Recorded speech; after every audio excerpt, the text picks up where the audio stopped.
the beginning of wealth. Learning is the beginning of health. Learning is the beginning of a spiritual.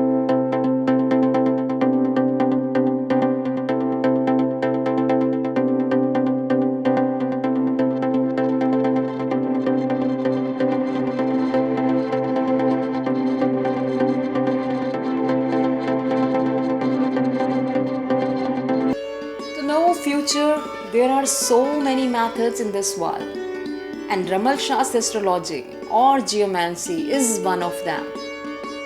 Ramal astrology was not so easy to understand, but now it is. If you are a student of astrology or not, but still you can learn Ramal Shastra.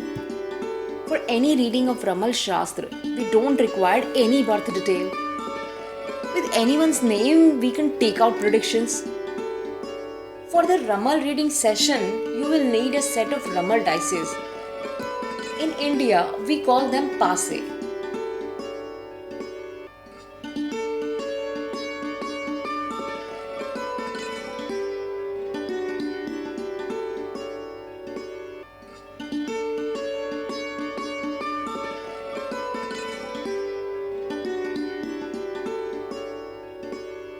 This set of Ramal dices should be manufactured in particular nakshatra and with a particular mixture of different metals.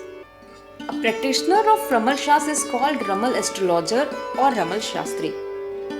A Ramal astrologer must be comfortable with the symbolic language of Ramal dices.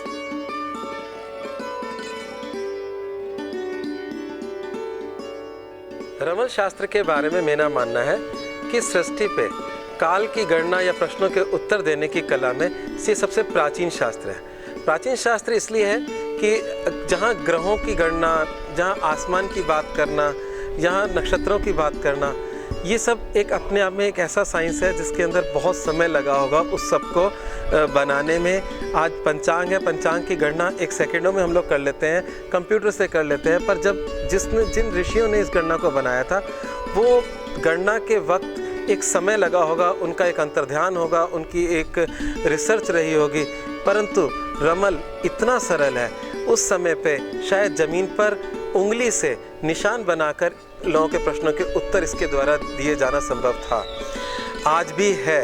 रमल अरब के अंदर रेत को कहते हैं, रेत में उंगली से निशान बनाए, उससे ये विज्ञान पनपा। चाइना के अंदर इसको माना जाता है कछुए की पीठ पे जो ऑलरेडी कुछ डॉट्स बने हुए हैं, कुछ निशान बने हुए हैं, उससे इसकी उत्पत्ति मानी जाती है। सफेरियल ने अपनी पुस्तक के अंदर ऑकल्टिज्म की जो बुक है उसकी, उस पर उन्होंने बोला कि इसका ओरिजिन चाइना हो सकता है। मेरा मानना यह है कि इसका ओरिजिन भारत है, और मानना ही नहीं है, इसके इतने प्रमाण हैं, इतने सारे ग्रंथ हैं और बहुत लोक प्रचलित कहानियाँ भी बहुत सारी हैं। इसमें हमारे यहाँ पर इसकी उत्पत्ति भगवान शिव से मानी जाती है। एक कथा है जो बहुत ही प्रचलित है और गाँवों कूचों में सुनाई भी जाती है, और बहुत सारी कथाओं में पंडित लोग सुनाते हैं, और कथा बहुत प्यारी है। एक बार भगवान शिव और पार्वती जी खेल खेल में, संस्कृत का वर्ड है रमण, रमणक, रमण और रमणक खेलने और खेलने की वस्तु को कहा जाता है। तो खेल खेल में अंतर्ध्यान हो गई पार्वती जी, और जब पार्वती जी अंतर्ध्यान हो गई तो शिव जी बहुत व्याकुल हो गए, और इतने व्याकुल हुए कि कुछ युग बीत गए और वो पार्वती जी को खोज रहे थे। उस समय उनकी व्यथा देखकर पार्वती जी के मानस पुत्र भैरव ने शिव जी के सामने ज़मीन पर 4 बिंदु बनाए। कहा इसमें भी आप खोज सकते हो अपने महादेवी को। जब शिव जी ने उन बिंदुओं को देखा तो कुछ आशा नहीं समझ पाए। भैरव जी ने उसके नज़दीक 4 बिंदु और लगाए। उसको देखकर शिव जी को कुछ बहुत ही अच्छा ज्ञान हुआ, और ज्ञान ही नहीं हुआ, उनको उत्तर भी मिल गया। उनको उत्तर मिला 7वें लोक में त्रिपुर सुंदरी के रूप में भगवती विराज रही है, और उन्होंने उनको वहाँ प्राप्त भी किया। ऐसी एक स्टोरी आती है, और उन बिंदुओं से उत्पन्न जो विद्या थी वो रमल विद्या कहलाती है।